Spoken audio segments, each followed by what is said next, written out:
everybody, this is Kyle with Lydia Can't Breathe, and you're listening to the Broody. God damn it. Hold up, man. I remember this. Oh, my God. All right, here we go. Hey, everybody, this is Kyle from Lydia Can't Breathe, and you're listening to the Brutally Delicious Podcast.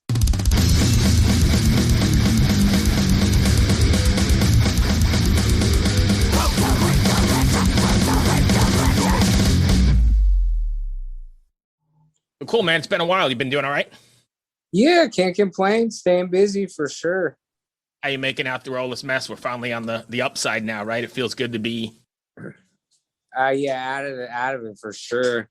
We're about to hit the road, so I was like, just amped that there's been no indication of cancellations or any, you know what I mean? It's just a blessing. Yeah. Are you worried about it? Are you doing anything different, or are you doing any precautions or anything to get out? I mean, you mean not to get sick or whatever? Or whatever, yeah. I mean, not really. I mean, our publicist lady was, suggesting that maybe we don't do like meet and greets, you know what I mean? And stuff like that. Just so that way we're not in too much contact, with too many people. Right. But I mean, we'll probably play it like not stupid, but we're not going to like not talk to the fans or nothing like that. You know what I mean?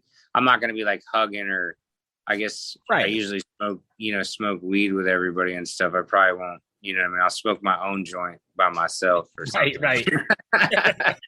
Yeah. What's it going to finally feel like to be out on the road on a consistent, because I'm sure you've done one-offs, but what's it going to be like to finally do, a consistent tour night after night?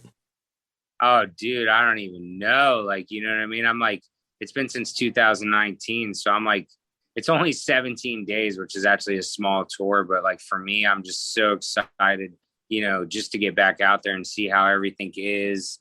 Kind of a little nervous, you know what I mean? To see, like, is everything going to be cool? Because like, it's cool down in Florida where I'm at. But like, am I going to go to some of these states and then like these people are like pissed off that we're playing or something? You know what I mean?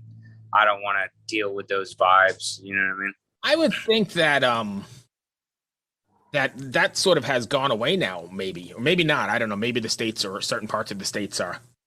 Yeah, that's where I don't know if each state is different, but I know like Florida, everyone's like, you know what I mean? No one's really worried about it. There are a bunch of people that, wear masks and, take that precaution and stuff. Florida's always been the Wild West through this whole thing, though, hasn't it? Yeah, no one gave a shit down here is how I feel like. DeSantis was just like, fuck it, we're just going to do whatever we want. Let's go, yeah. Now It's getting crazy, though. It's like getting overpopulated down here. Like, it's like a lot of people are moving here. Like, all, you know what I mean? Like, the economy is booming because everybody's seeing that we will not shut down.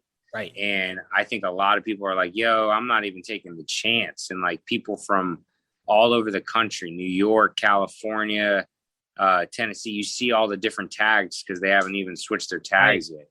I lived in St. Pete for 15 years and we go back and visit every once in a while and it's crazy built up and packed and there's like no houses and everything is just building. You're right.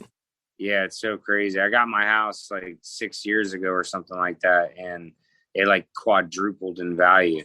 You know what I mean? Every day I'm just like, I should just sell this and just go on tour forever. You know what I mean? Like, what am I doing here? So your latest single, Sick Now, I believe that's the latest one, right? There hasn't been one. Yep. The response I've looked at YouTube, I've looked a bit here and there. The response has been great. What does that feel like to know that people are still not finally, but still getting you and still connecting with your stuff? I'm actually super stoked on the track's a little different than anything we ever did. So it was kind of like a little, nerve wracking. We were debating what to release because we got a bunch of, you got a bunch of songs in the kitty and like, we don't release everything. So we'll sit there as a band, you know what I mean? And that was one of the 5 that we picked, for the releases this year. Mm-hmm. And I knew it was different, but I felt like it was with the times of what's going on. Right. And I showed it, to our publicist and like my booking agent and a couple other people, that are in the circle. And they were all like, yeah, man, I feel like this is really good with what's going on, even though it's like a little avant-garde, style. you know what I mean, a little bit in it. Right.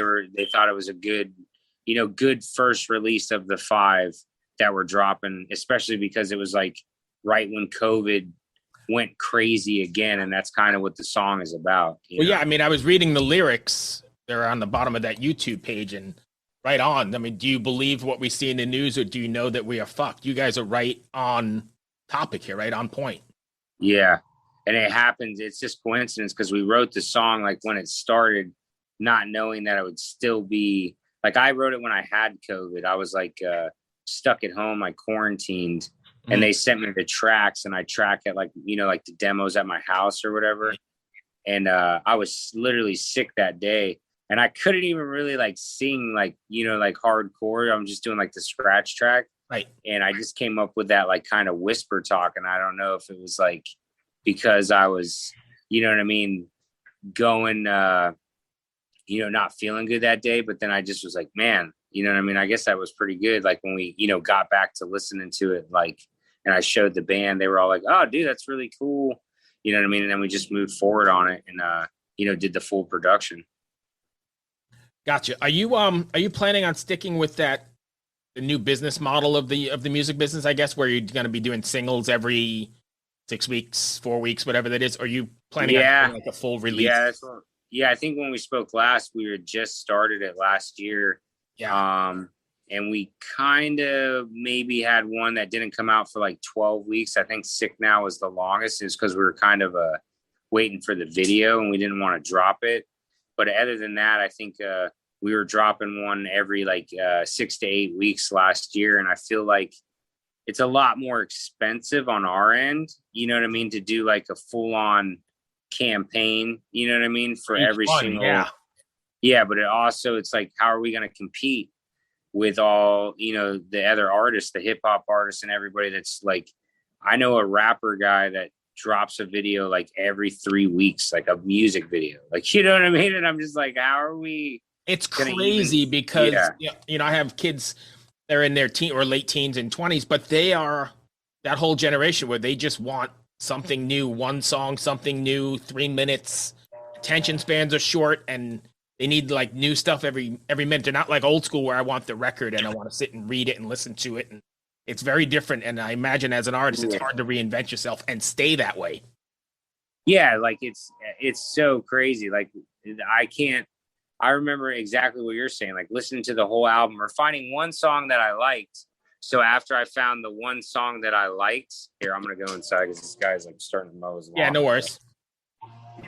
But I find, the one song that I liked, and then I would listen to the whole entire album, you know what I mean? And now I feel like people don't even care. Like they basically, they discover though, like an artist, and then they don't even care about the artist itself. It's just that song. Yeah. You know what I mean? And then whatever's coming out next, if I don't have another song coming out, they're just going to move on to the next guy. So it's like, I have to be in their face. And then even on the social medias, if you don't drop content like consistently, it just bogs down your algorithm. So it's like, if I'm not dropping the heat all the time, you're not even seeing it, even if you are on my page. You know what I mean? So it's crazy. It's the workload is insane. Yeah, and I don't see it getting any better. I think that's what we've developed. Social media bullshit. Yeah, this has evolved, is what it is, and it's like, if you don't want to play it like this, then you don't get to be a part of it anymore. You know what I mean? That's how I feel anyway. So you got a new single coming out. What is there another one in the queue already, or you're still? Oh yeah. We just did another music video. It's called Electric Powder. It should be coming out in like the next I don't know. I want to say like 3 to 4 weeks or something like that. I don't want to say that. Like, give you an exact date. No, I get it. It doesn't come out, but they filmed the video and the song is recorded, but it is not in my hands. You know what I mean? I did my part. Yeah, I did my part. That's all I can tell you. But I'm super excited. We rented like an industrial warehouse to do it, you know what I mean? And it was just like a super, like the last, Sick Now was done at like a film, place where they build like movie scenes and Yeah. stuff like that. But this, we just did it like, oh, we just rented this industrial warehouse and it's got broken, metal, like all kinds of crazy stuff. Right. And it just was like eye candy without even doing anything. And we just kind of like set up in the middle of it. You know what I mean? And I don't know, we did some cool stuff. There's like some drive scenes in it and stuff like that. It's about like a drug. That's what electric powder is. It's a drug that my old guitar teacher told me about. Hold on. Real thing? Yeah. And he said, yeah. So my teacher, Paul Chapman, he rest his soul. He actually passed away last year. He was a part of the UFOs. I don't know if you're familiar with, the old band from the 80s, UFOs. And he was also in a band called Wasted, I believe, and a couple other ones. Okay, so I do know UFO and I do know Wasted with Pete Way. Yeah, he was lead guitar player. So, wow. Yeah, and he told me a story about when they were kids over in Britain, that there was this crazy drug that was like made out of electricity or something like that. You know what I mean? And I was just like, what? I never heard of this shit. Like, you know what I mean? So I was like, that's cool. I actually wrote some of the riffs and stuff with him before he passed. Oh, wow. Yeah, he was my guitar teacher forever. And I never, even when I quit kind of taking lessons, I would just go to his house and we would just jam. You know what I mean? Right. And I would always run my material by him because, like, this guy's worked with everybody. You know what I mean? I'm like, oh, he knows what's popping. Sure. And we kind of designed the riffs, you know what I mean, like together. And then, he had passed and I had to write lyrics to the song. And I was like, you know what? I'm going to write it about something that he had told me. Maybe it's not the best, tribute, I guess you would say, to somebody, right. But like, but it's still thinking about him, I guess. Yeah, 100. You know what I mean? So I was just like, basically, you know what I mean? I love the guy more than anything, and he's like made me who I am as a musician. You know what I mean? He basically taught me a lot about guitar, but also, guided me through business choices. Like, you know what I mean? And a lot of stuff in the industry I knew from him. So, I mean, it's kind of like a tribute to him, even though it's kind of like a crazy song about, a drug over in overseas. But I just thought no one's ever heard about it. So I was like, yeah, we're writing a song. It's called Electric Powder. Like, you know what I mean? Nice. So, yeah, that's kind of how it all stemmed. Are you guys always writing? Have you taken time during this downtime to actually keep writing, or? Oh, yeah. Yeah, we got like 7 more songs we haven't even recorded right now.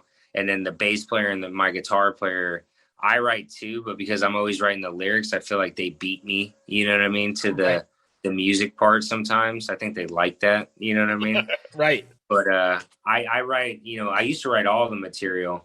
And then the guys I got with me now have been there for a long time. So, I mean, I like to share it. I know that's what they like about, being in a band is being one of the writers, contributing. They want it to feel like theirs. So skin in the game.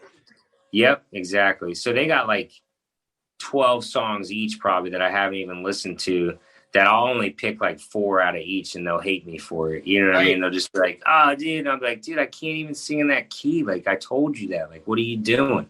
You know what I mean? Right.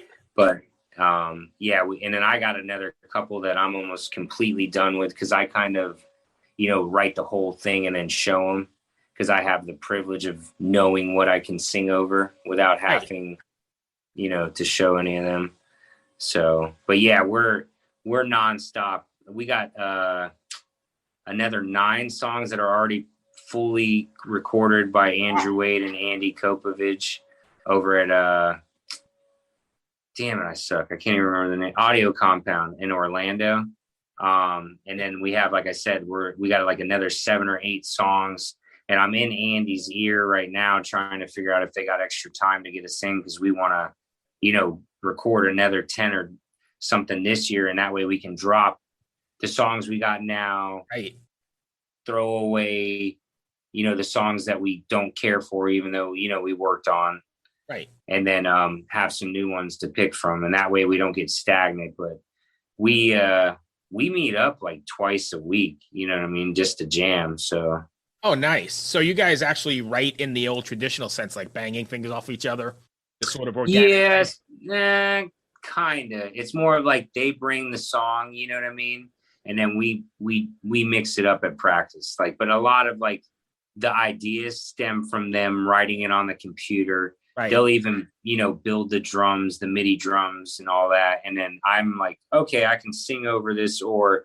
can we change this little, part right here or whatever? And then we all come to my agreements, I think, because Right. they're just like, you know what I mean? But I think it shows in the way, because bands that actually get into, even if you're fine tuning them or tweaking them at the end together in a room, there's something organic and I think better than people just emailing stuff and never even being in the same state when they're recording a record. I think you can hear it, and you can call me crazy, but I think there is a difference. Well, that's, what it is too, is it's also filtered right there on the spot through that many people. So say like you have an opinion, I have an opinion, you have knowledge, I have knowledge, and then we got three other, smart people in the room, or even the dumbest guy who's just got the one little gem, one little cherry on top or something like that. And when you're emailing back and forth, I feel like you said, it's like the one guy's already worked all that out himself. So even for the other guys to step in, sometimes it doesn't happen. Right. And a collaboration, it seems like, is more successful. That's even kind of what I learned through recording with these new producers. They like to not have you be scared to develop your song. Like, you know what I mean? You can't just be like, I wrote it. That's the best shit I ever heard in my life. And you know what I mean? Right. If I had like 9 gold records, I would probably just walk in and say that, but I don't have 9 gold records. So. No, I get that. And I mean, I guess it's tough to hand over your baby at the end of the day if this is something you've been working on forever. But in the end, I guess that's what producers and engineers are for, right? To be the guy that makes those fucked up decisions and saying, hey, you know, here you go at the door. We've got to do it this way. Your kid's ugly. You know what I mean? You don't want to hear that. Right. It has some redeeming qualities, but your kid's got buck teeth or something, right? Yep. So what's next for you guys? What's next for Lydia Can't Breathe? Besides the 17-day run, what do you got going on? We got another tour brewing up. We haven't announced any dates, but we did announce Rock Fest up in Wisconsin. Mm-hmm. And we're playing that. And then obviously we don't want to fly in because then we'll have to, rent gear and do all this stuff. And we're not backlined, you know what I mean? So we're basically driving out there. So we'll probably do like another 2 or 3 weeks then, and that will be in July when that tour is coming out. We're actually going to announce that one soon. I think most of the dates are booked, but we're not allowed to announce it. I imagine with the price of gas these days, you're going to need stops along the way just to fill the tank, right? It's crazy. And we're trying to get, just a little extra from all the promoters. And I mean, they've been pretty cool about it, but we're just like, yo, man, even if it's just, like an extra, little bit, it will just help us, pay for the gas, at least, like you said, because the gas is like calculated in, man. It's so crazy. It's going to be like 3 times as much as it's been the last couple times we toured. It's a nightmare. It's back before. When was it like this last? You know what I mean? It was like 6 years ago, maybe. Yeah, maybe even more, because this is really what it's like by you. But here in Virginia, it's over 4 now. It's like 4. Oh yeah, that's crazy. Yeah, it's not there yet here, but I mean, it's like high 3s. You know what I'm saying? It's pretty shitty thinking that we finally came out of the one thing and we're ready to go, and all these bands are ready to get out on the road and do their thing, and now you got to worry about this back end. Yes. Because I mean, that is a thing to consider if you're, jumping in the van and towing a trailer, right?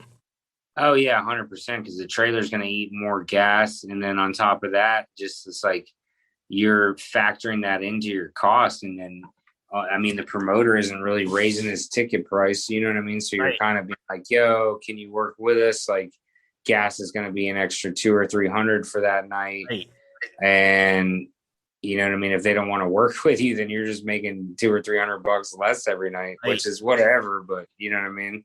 So if you're a fan and you're watching or listening or doing whatever, buy fucking merch and buy a ticket. Please do, everybody, for sure, because we want to keep coming back for sure. Yeah, because this is not the old days of glamour and staying at the Hiltons while you're on the road. This is no, not like them guys behind you. They enjoyed it. They rocked it. You know what I mean? They had some fun. Right, private jets and the whole deal. Yeah. Throwing TVs out of windows and all that fun stuff and having somebody else to pay for the shit. Yeah, bake it to make it, dude. Right on. Anyway, that's all I've got. I hope that wasn't too bad. Did we miss anything you want to cover? Nah, man, you rule. It's always a pleasure. Absolutely. I don't know I haven't seen your routing yet, but hopefully you get over towards Virginia some way. I think we are, like, the first couple of days. If you see something close and you're available, let me know for sure. Okay. Yeah, I'll take a look at the routing when I get off of here. Shauna's still hooking you guys up, right? Oh, yeah. So if I see something, Shauna's the best. I will, if I see something close to me or drivable, with this $15 a gallon bullshit, I will hit her up and then I'll come out and see. We can have a beer finally. For sure. Thank you, my friend. I appreciate it. Yeah. Be safe on the road. It was great seeing you again. I'll talk to you. Always a pleasure. Thanks, man. Well. Right up. Bye. Hello out there. Yes, hello out there, everyone. I'm Hal Schwartz. And I'm Flynn McLean. Together, we host None But the Brave, a podcast dedicated to the music and career of Bruce Springsteen. Bruce and E Street Band are on tour right now for the first time in 6 years, and we're taking a detailed look at what's happening on stage in our bi-weekly episodes. We've also been recently joined by some very exciting guests, including rock journalist Warren Zanes and Stephen Hayden, Backstreet's Magazine founder Charles Cross, and Barstool's Kirk Minahan. If you're a diehard Springsteen fan, this is the show for you. So please subscribe to None But the Brave on your favorite podcasting platform, and we hope to see you further on up the road. Thank you so much. We'll be seeing you.